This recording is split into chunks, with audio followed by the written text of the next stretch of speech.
psychedelics are an interesting substance because they, unlike other narcotics or other drugs that cross the blood-brain barrier, uh, invoke a sense of timelessness, which biblically lines up with the other realm, or heaven or hell, or you know similar things of that nature. But I also feel that it's imperative as a Christian who has had so much experience with psychedelics to uh, give Christians the heads up.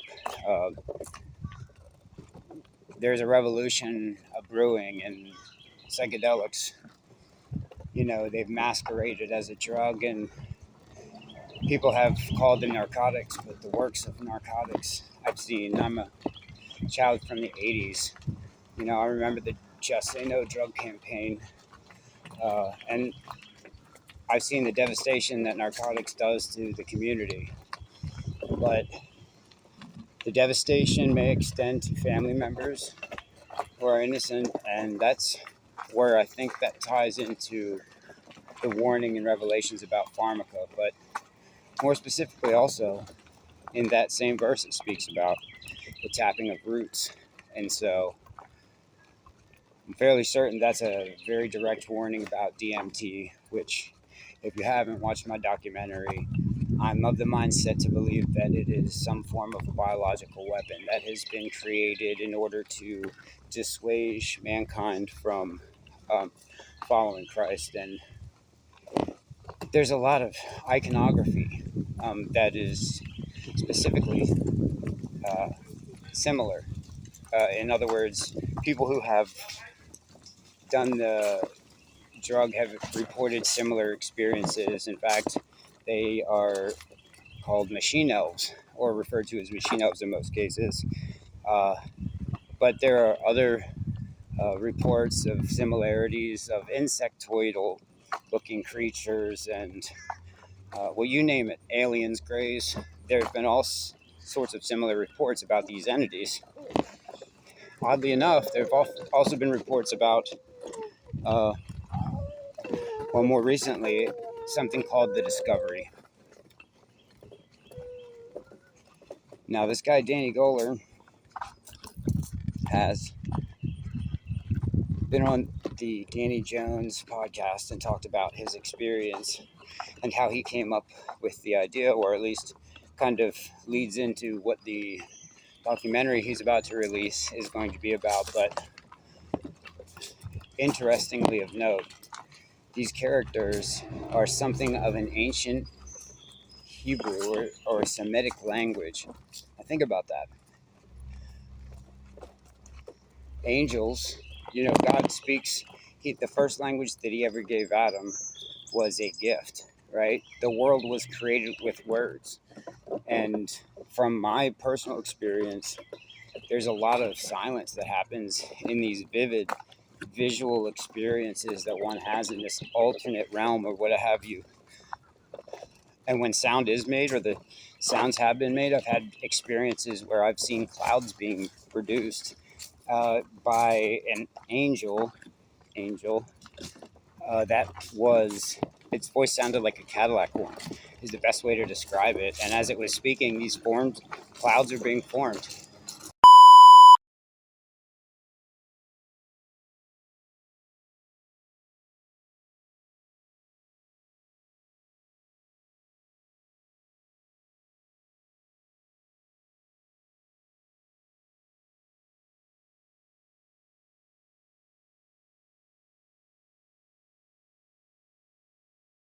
Terence McKenna, who is the father or responsible for keying the phrase machine elves, speaks about them as entities of light that speak objects into existence.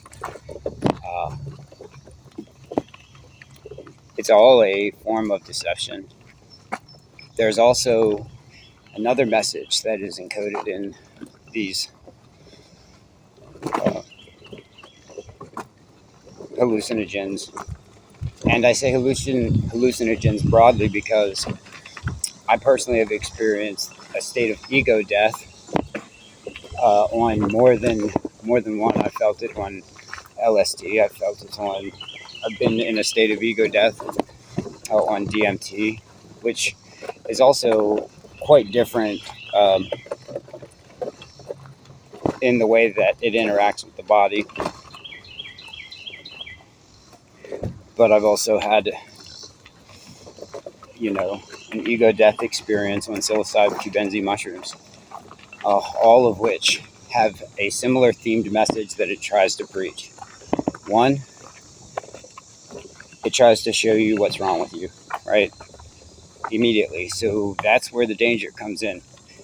The immediate response from a Christian hearing someone in their family talk about it, like, oh, I'm going to go get therapy. Well, one, it's a user agreement signage by just using the things which the Bible is asking us not to, like cutting a root. So if you go that route, you are automatically inviting a demonic presence or a demonic force into you. So as a family member, if somebody says, oh, I want to try this new type of therapy, you should strongly suggest that they shouldn't.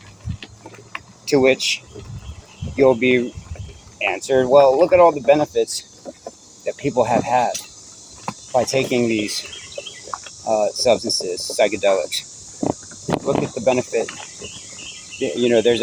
In fact, I think a study proves that there's a 40% smoking cessation rate on people rate for people who have had an ego death experience or a spiritual awakening, if you want to call it that, on a psychedelic substance. And I think Jordan Peterson also talked about it, increasing trait openness of the big five psychological personality traits. The trait openness, an entire degree of order of magnitude greater, which, these numbers are far better, or results are far better than any other pharmacological weapon against smoking. And studies have proved that they battle depression. Yes, the first thing you're going to hear from the mushroom or whatever, and I'm not saying in an audible voice, it's more of just a very direct feeling, almost like you're being telepathically fed something, a message. You understand the message, and the message is, here's what's wrong with you. If you figure out a way to deal with these issues, then you'll be granted this idea that gender is an illusion. I've had experiences from doing DMT where my genitals fell off, and I ran around screaming that night. My neighbors probably loved it. It was just, but that was the message. That was the message that it was trying to give me, and it wasn't a singular message. It happened over and over again.